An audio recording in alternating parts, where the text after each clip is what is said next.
Hello everyone and welcome back to my channel once again. Today I'll be starting a lesson from History Class 12, Chapter number 8. It's Peasants, Zamindar and the State. In today's video, I'll be dealing with the first topic only, and the topic is all about the peasants and agriculture production. So the topic is divided into 5 subtopics. The first one is the introduction, next looking for sources, then peasants and their lands, next is irrigation and technology, and the last topic or the subtopic is an abundance of crops. So let us begin with the introduction first of all.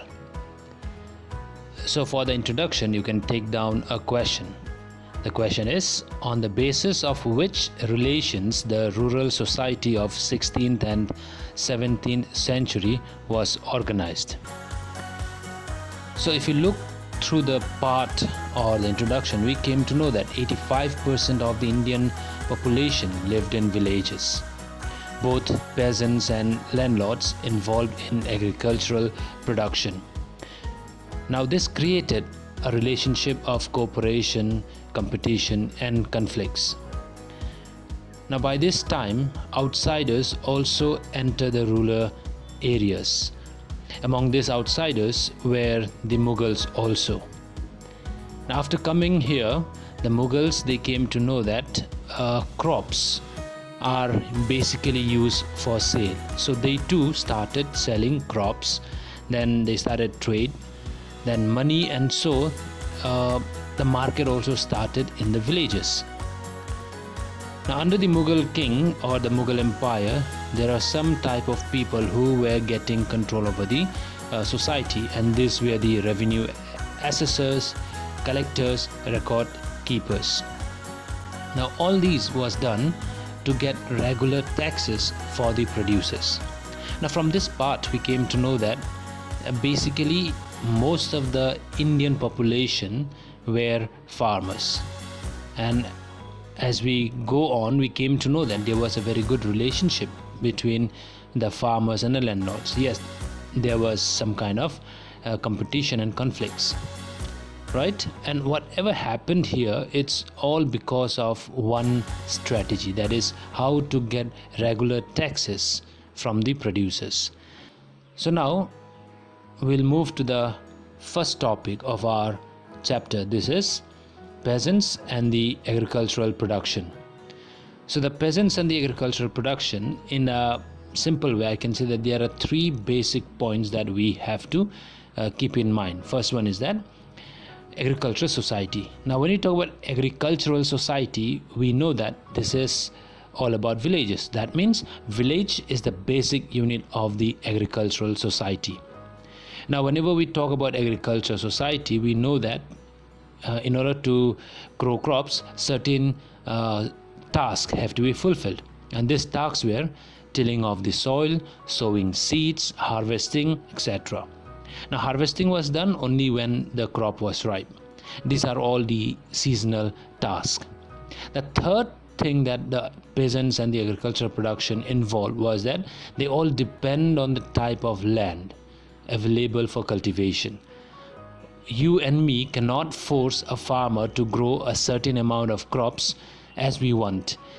This all depends on the availability of the land plus the fertility of the land. If the land is fertile, we'll get good amount of crops, and if it is just the opposite, there will be no production at all. So under this topic, that is peasants and the agricultural production, the first subtopic that comes is looking for sources. So under this, take down a question. The question is, describe the main sources of agriculture history of 16th and 17th century. I have described the answer in few points. So first of all, we came to know that in the agrarian history, peasants are the main actors, or peasants are the important source of agrarian history. But as we go on, we came to know that the peasants never wrote about themselves. They never kept any kind of records, like what they have done, what was their problem, what kind of soil, what kind of things, what kind of difficulties they came across. They never wrote it. Whatever we got, now remember what is the question. It is all about main sources of agricultural history. So when you talk about agricultural history, it has to be written by the farmers, whereas we did not get anything from farmers.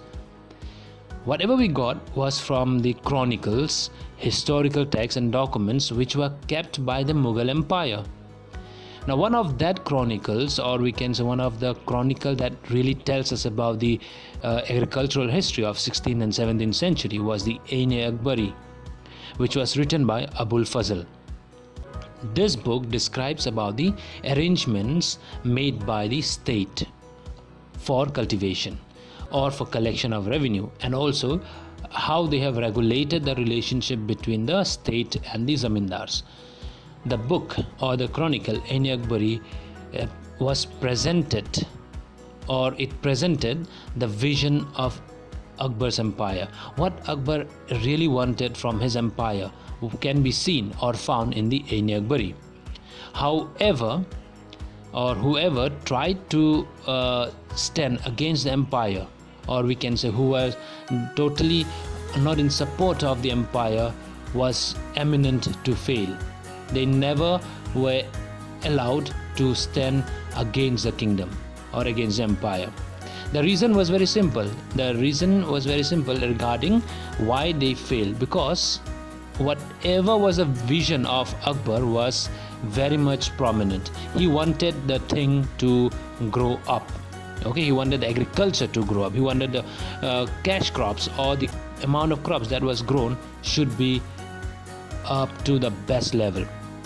Besides Ain-e-Akbari, we have other sources, and these sources were found in Gujarat, Maharashtra and Rajasthan. And basically these records were revenue records.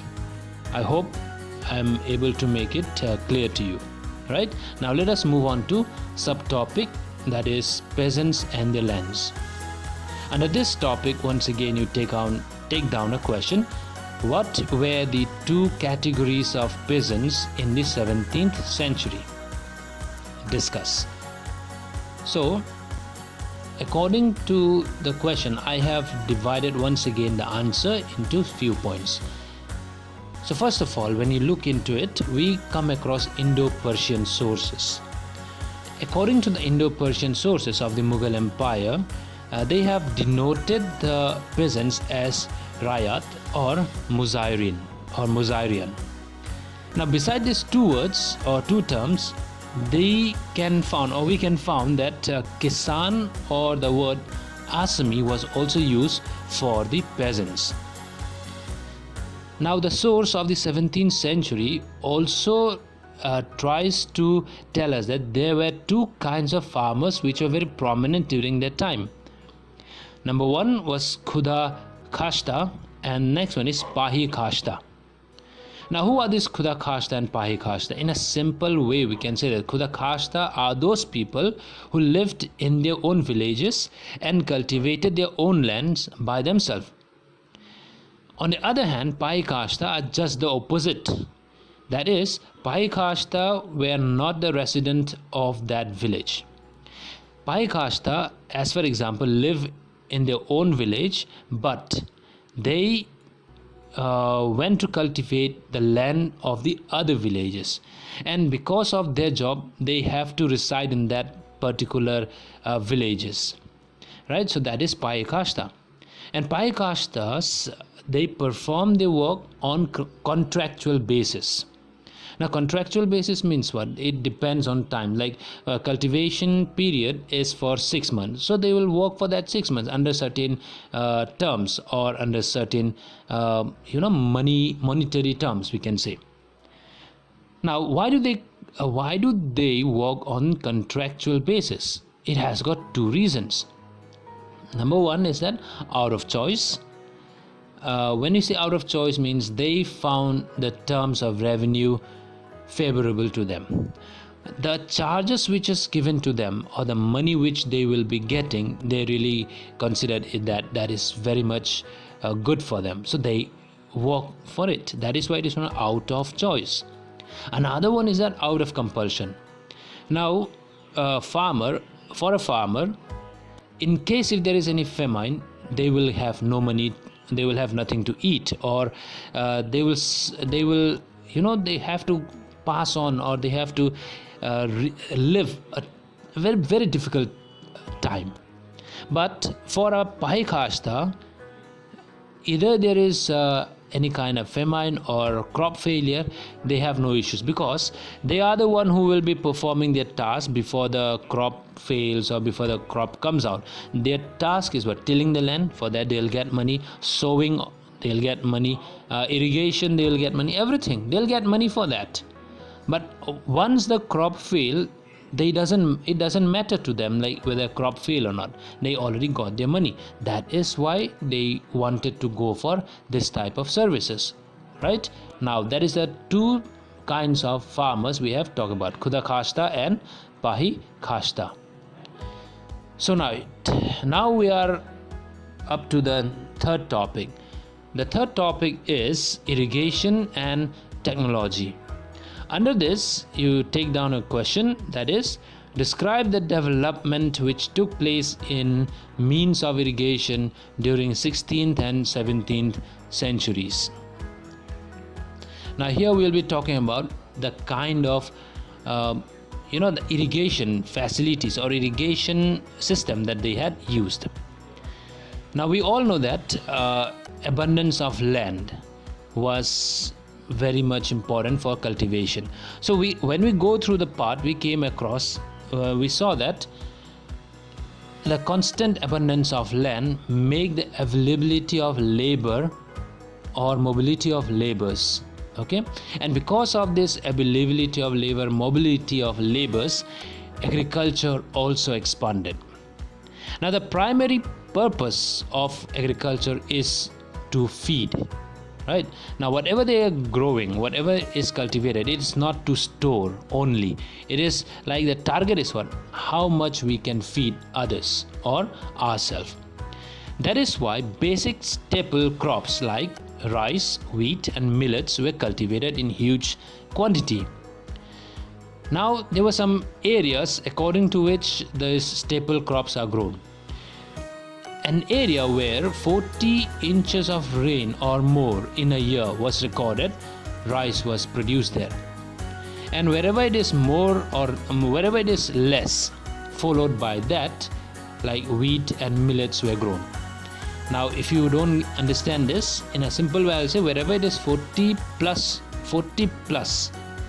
inches of rain was recorded, rice was grown. Less than 40,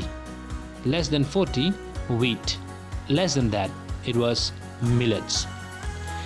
Okay, so in that way the crop area was decided. Like modern days, rainfall was a backbone of the Indian agriculture. At present also, many of our farmers really depend on rainfall for the agriculture. However, there are areas where more water was necessary or water is necessary. So in those areas, additional water irrigation facilities was devised. That means they brought water from one source to the fields, and it was done by digging up canals. In a simple way, we can say nahar or nala. One of the examples of this nahar was Shah Nahar, which was dug during the Mughal empires, we can say, and this served as one of the biggest irrigation facility or water provider for the farmers during their period. Right? So I hope I'm able to make it clear. Now we'll move on to our next topic. This is an abundance of crops. Under this, take down a question. The question is, explain how agriculture was organized around two seasonal cycles. So under this we can see that agriculture was organized mainly during two seasonal cycles. The first was known as Kharif, or we can say autumn, and the second was known as Rabi, that is spring. Now minimum 2 crops were grown at most of the places except for arid. When you say arid, means little bit dry or where rain is very less, or inhospitable areas where the land is not very much welcoming type. So in those areas some crops were very less, means crops were very less as compared to other areas. At some places even 3 crops were grown where rainfall or other means of irrigation was easily available, right? So now what is this different types of crops now? Now there is a mention in your book, that is Genesi Kamil. Now it is what? It is an historical source which is available to us, for which we can say that it means perfect crops. Okay. Now Mughal state also used to encourage farmers, and what do they do after encouraging? They encourage the farmers to grow crops, and those crops have to be grown where they can earn more money or more revenue. As for example, cotton and sugar was one of them. Now cotton was mainly grown on large pieces of land spread over the central India and the Deccan Plateau. Now Bengal was known for its sugar, from which sugarcane was we can say that like sugarcane was grown in lots to produce sugar. Then different types of soil seeds were also they were asking them to prepare, always cultivate, like mustard or lentils, and were also included in cash crops. The reason is that oil seeds, means oil is very demanding. So if they could sell or if they could trade on oil, they can earn more money. Now during the 17th century, several other crops also came to India, we can say rich India, like the maize, or we can say makkah. It was introduced to India from Africa and Spain. And also some vegetables like tomatoes, potatoes and chilies were also introduced from New World at this time. Fruits like pineapple and papaya was also introduced. So this is all about the abundance of crops during the 16th and the 17th century. So with this, I'll stop the video for today. Keep watching for the next part of your chapter, that is the village community. Thank you.